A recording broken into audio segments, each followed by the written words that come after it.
bullying, The Me Too movement against sexual harassment. Toxic masculinity. Is this the best a man can get? This commercial from Gillette came out this week. There was a bit of debate about it.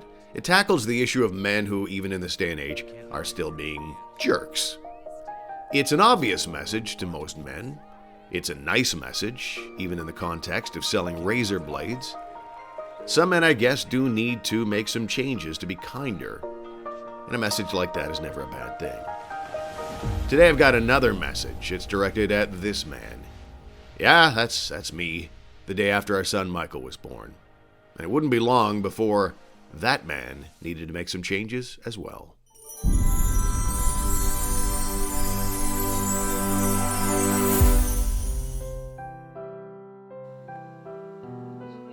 So there he is, the star of our show.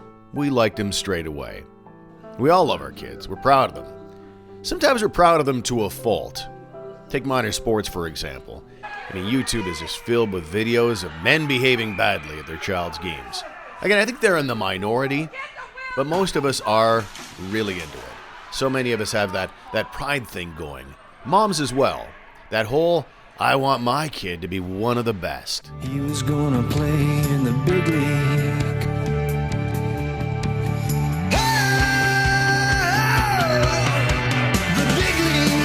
I was no different. I was beaming with pride on this day. But what happens to that pride when your boy doesn't play in the big leagues? What happens to that pride when your son is diagnosed with autism? So, younger self, how do you feel? Did you feel the way you might if your child was excluded or got picked last for a sport? You kind of get jealous of other men when they experience the joy of their son making the top team. Do you stop seeing your friends so you don't even have to talk about it? Do you ignore it?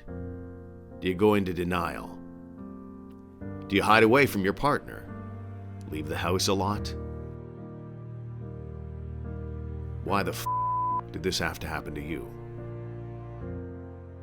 Those are the emotions this guy eventually felt about 2 years after this video was taken, and I assure you, those emotions are all super common. Here's what I eventually figured out. I learned that talking about it is so good. I had great conversations with my wife, who really has been our autism all-star quarterback. Other dads dealing with the same thing became a major support. There was great comfort knowing I wasn't the only guy going through this, feeling what I was feeling. It helped me figure out that there's no one to blame. None of this is a reflection on me or anyone in my family. None of this is embarrassing. None of this is an affront to my manhood. No one was ever judging me or mocking me. I learned that 95% of the people out there are super supportive. They were in my corner. They were always in my corner. Those who weren't, I stepped away from.